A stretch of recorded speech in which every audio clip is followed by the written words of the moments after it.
मंडली, भारत माता शिव शक्ति अवतार। ओम नमः शिवाय। शिव शक्ति अवतार 9/7/2024। आज रिवाइट है 29/3/63। बाबा ने कहा, प्यारे बच्चे सदैव मीठे रहो। पुरुषार्थी तो सभी हैं, चमाट माया की सभी को लगती है, परंतु हमारा काम है मीठा हो रहना, देवताओं जैसा मीठा बनना है। बाप से जो धन मिलता है सो दान दे, असुरों को देवता बनाना है।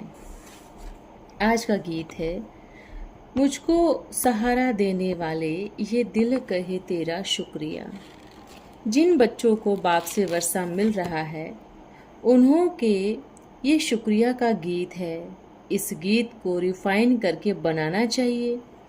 ये जो दुनिया में कलयुगी पतित बाप शिक्षक गुरु है, वो जो दे न सके वो अभी आपको पतित पावन बाप शिक्षक सद्गुरु दे रहे हैं।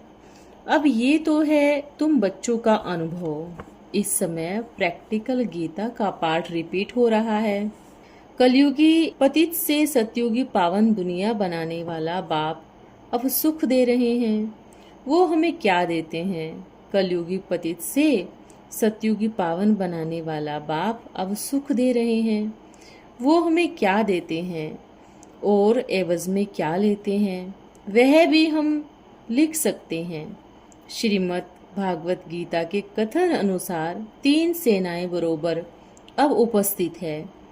ये भी समझते हो कि विनाश काल विपरीत बुद्धि अर्थात परम पिता परमात्मा से न प्रीत बल्कि दुश्मनी है, क्योंकि निंदा अथवा ग्लानि दुश्मनी की जाती है तो परमात्मा को भी दुश्मन बना दिया है। बरोबर 3 सेनाएं भी खड़ी है, यादव भी है, कौरव भी है, पांडव संप्रदाय भी है। यादव और कौरव दोनों हैं नास्तिक। परम पिता परमात्मा से विनाश काले विपरीत बुद्धि उल्टा उनकी ग्लानि करते हैं। वो तो है विनाश काले विपरीत बुद्धि नास्तिक। हम तन मन धन से उन पर बलि चढ़े हैं। बलि चढ़ना माना बच्चा बनना, वो है ही स्वर्ग। नई दुनिया का रचयिता। नई दुनिया में है देवी देवताओं का राज्य, और ये है भी राजयोग जिससे तुम बच्चे नर से नारायण बन रहे हो। ये तुम लिख सकते हो कि इस समय ड्रामानुसार सृष्टि पर 3 सेनाएं खड़ी है। एक है विनाश काले विपरीत बुद्धि नास्तिक, दूसरे हैं विनाश काले विपरीत बुद्धि आस्तिक। वो भी अपने अनेक प्रकार के प्लान बना और प्लान सदैव बनाते हैं उन्नति के लिए। उस पर इतना खर्च करते हैं। Health minister, wealth minister, law minister सभी हैं।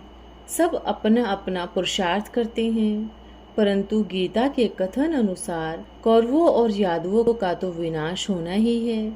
तुम हो पांडव गवर्नमेंट, तुम भी हेल्थ मिनिस्टर वेल्थ मिनिस्टर हो। तुम हेल्थ वेल्थ हैप्पीनेस वाली सतयुगी देवी देवता धर्म की स्थापना कर रहे हो। बाकी वो जो विनाश काले विपरीत बुद्धि है, उन सभी का विनाश होना ही है। तुम पांडवों का भी प्लान है हेल्थ वेल्थ हैप्पीनेस स्थापन करने का, और तुम पांडवों का पति है भगवान। तो ये क्लियर कर दिखाना है कि 3 सेनाएं हैं। यादव संप्रदाय तो हुई उस तरफ, बाकी कौरव संप्रदाय और पांडव संप्रदाय। कौरवों की पांडवों से नहीं बनती थी, उन्हों को दुख देते थे क्योंकि नास्तिक थे। आस्तिक कभी दुख नहीं देते। गीता में भी है, कौरवों ने दुश्मनी रखी, उन्होंने ही पतित किया। पांडव तो पतित कर नहीं सकते, वो आसुरी संप्रदाय, ये दैवी संप्रदाय। तो इसमें विचार सागर मंथन चलना चाहिए। बहुत बच्चे मिनिस्टर्स को पत्र लिख रहे हैं। उन्हों के लिए बाप के डायरेक्शन है कि बड़े बड़े पत्र नहीं लिखने हैं। ये सिद्ध करना है कि गीता में भी है, कौरव यादव पांडव क्या करत भय। बरोबर श्रीमद् भागवत गीता द्वारा सतयुगी पवित्र दुनिया की स्थापना हुई। यादव तो विनाश होते हैं, बाकी बात है कौरवों और पांडवों की। वो भी लगा हुआ है कि पांडवों की विजय हुई, कौरवों का विनाश हुआ। जो कि परमात्मा से विपरीत बुद्धि थे तो कृष्ण का नाम डालते हैं, परंतु कृष्ण के साथ कोई भी विपरीत बुद्धि तो हो न सके। कृष्ण तो गीता का भगवान नहीं था, बाबा गुप्त वेश में था, जिस कारण वो पहचान नहीं सकते थे, न पांडवों को पहचानते थे। इस कारण दुश्मनी रखते थे, क्योंकि वो अपवित्र को पवित्र बनाते थे, विष नहीं देते थे, इसलिए अत्याचार करते थे। और बच्चियां रड़ी मचाती थी कि शिव बाबा रक्षा करो, दुर्योधन हमें पतित करते हैं।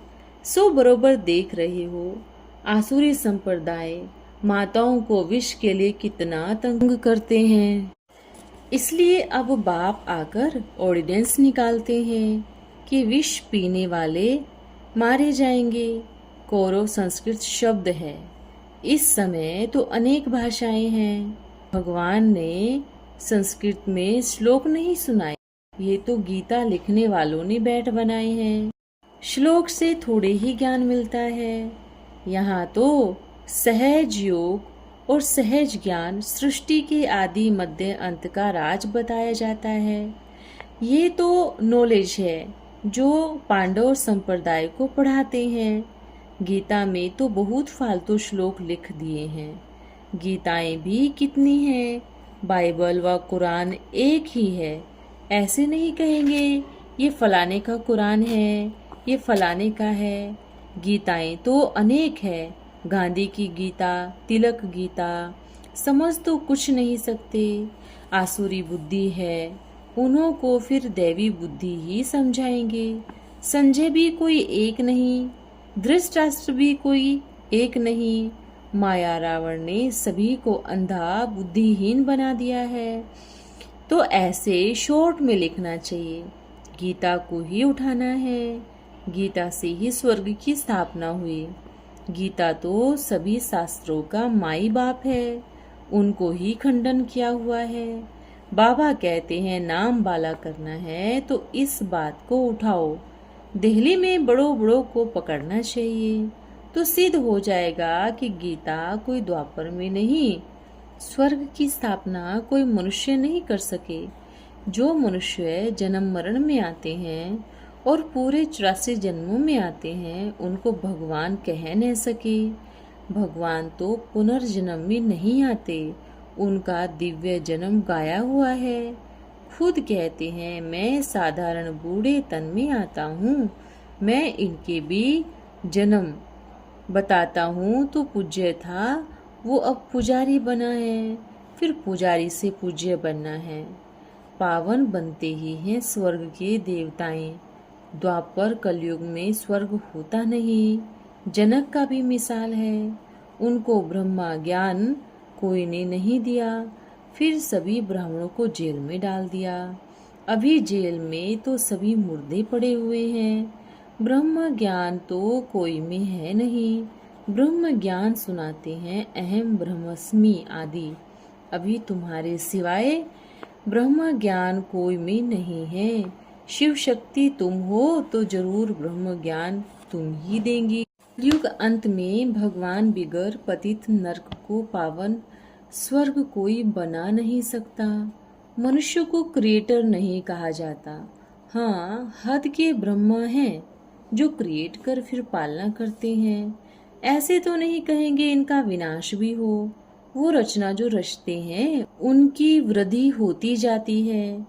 परम पिता परमात्मा आकर ऐसी आसुरी संप्रदाय की वृद्धि को बंद करते हैं। गवर्नमेंट भी कहती है ना वृद्धि करना बंद करो, परंतु वो ये नहीं जानते कि अभी की पैदाइश बिच्छू टिंडन है। बाप कहते हैं देखो सभी एक दो को दुख देने वाले हैं, उन्हों को मैं आकर असुर से देवता बनाता हूँ। ये कर्तव्य उनकी ही है और कोई की ताकत नहीं। गाया भी जाता है मनुष्य से देवता के करत ना लागी वार। देवताएं होते हैं सतयुग में तो जरूर कलयुग अंत में समझाते हैं। कलयुग है कांटों का जंगल, सतयुग है गार्डन ऑफ अल्लाह। वो सभी को सुख देने वाले हैं। द्वापर कलयुग में सभी दुख देने वाले हैं। तुम अब इस काले रावण पर जीत पाते हो। बिल्कुल आयरन एज तमो प्रधान है। तुम काले गुड़ियों को गोरा बनाते हो।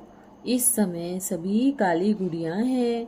बाबा उनको गोरा बनाए स्वर्ग में उड़ाते हैं।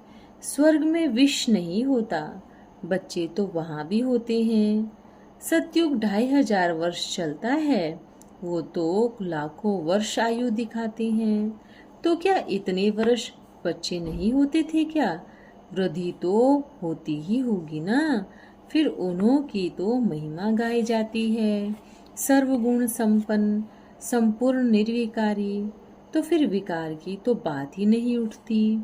परंतु शास्त्रों में झूठ लिख दिया है। कहा भी जाता है झूठी माया झूठी काया, झूठा सब संसार है। तो शास्त्र भी झूठे हुए। सतयुग त्रेता में तो शास्त्र होते नहीं। विद्वान आदि सभी अनाड़ी ठहरे। जो झूठे शास्त्र बनाए हैं, ऐसे अनाड़ी फिर अपने को भगवान समझते हैं और श्री श्री कहलाते हैं। कहाँ देवताओं की श्री का टाइटल उन्होंने अपने पे रख लिया है। अब तो सबको श्री कह देते हैं। परमात्मा सर्वव्यापी है। बाप कहते हैं तुम तो सबसे तमो प्रधान भ्रष्ट हो, एक दो को दुख देते रहते हो। बाप कहते हैं अब गीता भी प्रैक्टिकल बनाओ। बाप आया है, हमने जाना अपनाया है। वो बाप हमारी झोली भर रहे हैं। गीत बनाने में भी ज्ञान बल चाहिए और गाने वाले भी अच्छे चाहिए। तो तुमको ऐसे गीत बनाने हैं जो मनुष्य सुन समझे बरोबर भगवान आया है, जो राजाओं का राजा बना रहे हैं। देखो बाहर में पढ़े लिखे हैं तो कितनी फलक है। यहाँ तो जैसी कुब्जाएं अहिल्याएं हैं, भारतवासी ही हैं। तमो प्रधान विलायत वालों को कॉपी करते हैं।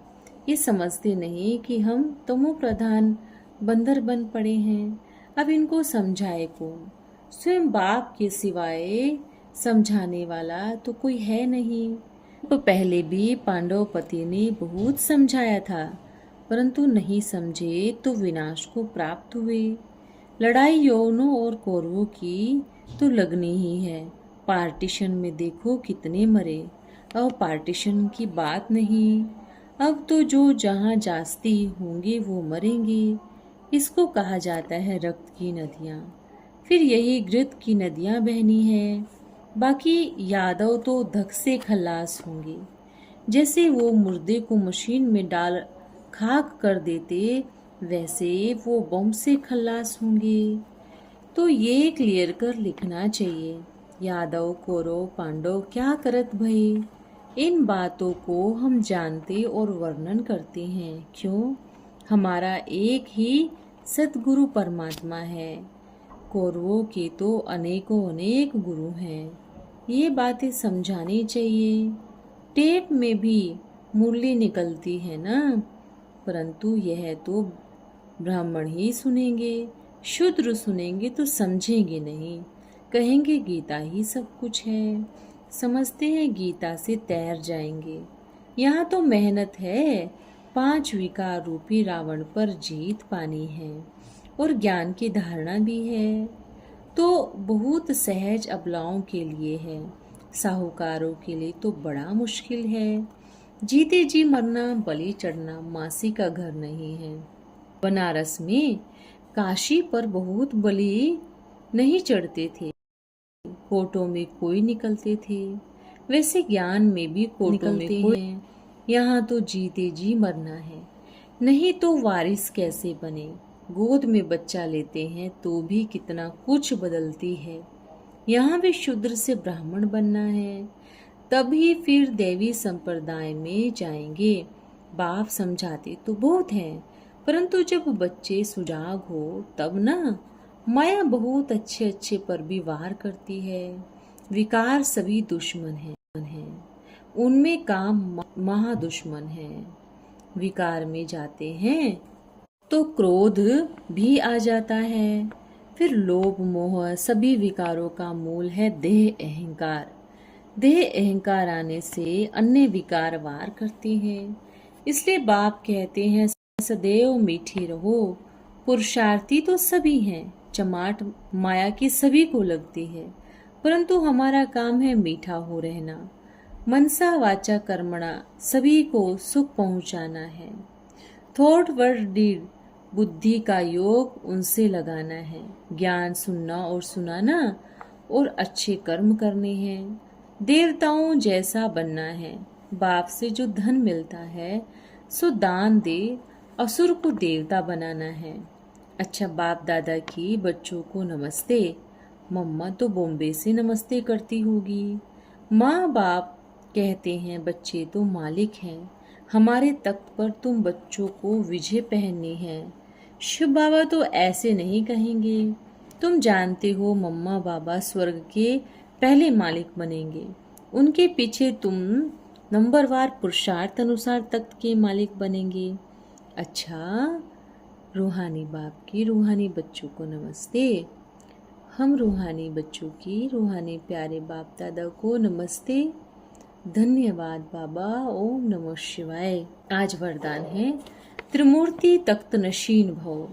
स्वयं को बालक समझते हो, बालक मालिक होता है, इसलिए तख्त पर बिठाया जाता है। एक है साकार में आज्ञाकारी, सपूत सो दिल तख्त नशीन। दूसरा है सर्विस की तख्त नशीन और तीसरा है भविष्य राज्य तख्त नशीन।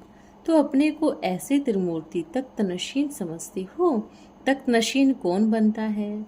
जो सदैव नशे में है और निशाना बिल्कुल एक्यूरेट रहता है। नशा और निशाना, योग और ज्ञान, ऐसे बच्चे ही तीनों तख्त के अधिकारी बनते हैं। अगर एक तख्त नशीन भी बने तो तीनों तख्त के बनेंगे। ऐसे बच्चों को देखते हैं तो बाप दादा को भी नशा होता है कि मेरे ऐसे लायक बच्चे हैं। ओम नमः शिवाय। ओम मंडली भारत माता शिव शक्ति अवतार।